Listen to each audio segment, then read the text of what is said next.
It was Dee's birthday, but she had a surprise of her own. Set against a mountain backdrop, her second visit turned into something unforgettable.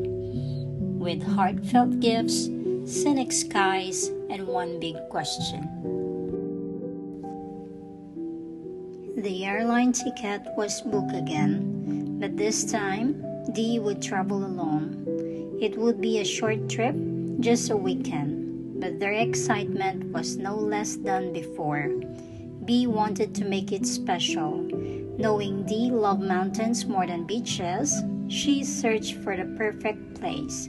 She found it, a bohemian-style mountain cabin in the hills of Antipolo, where nature met comfort and the view stretched endlessly across the sky. October arrived with a different warmth that year.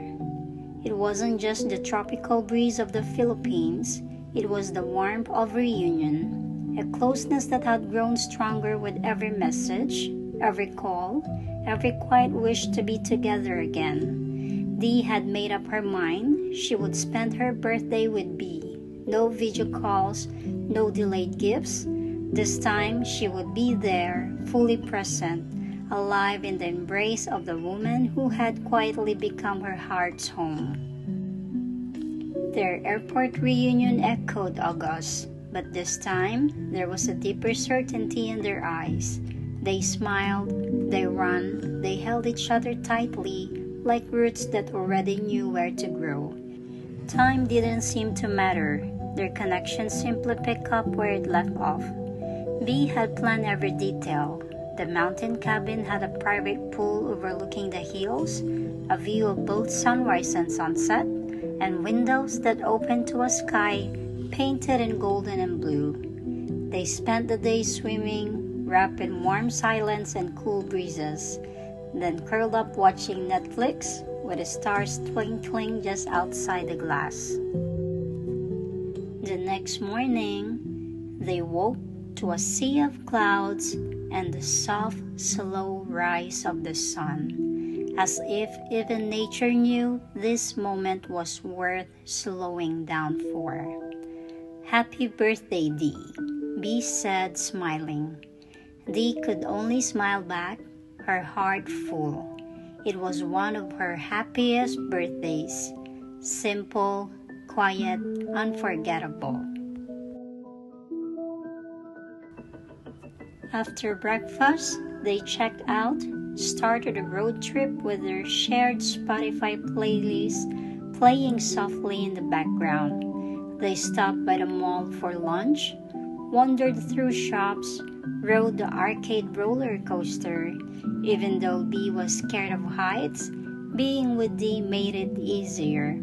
They held hands, laughed, moved through the day like the world had paused just for them. But the best part came later, a surprise birthday setup at Bee's home. No crowd, just cake, balloons, a banner and food. Bee had used Dee's favorite app, Grab, to order everything since she couldn't cook with Dee around.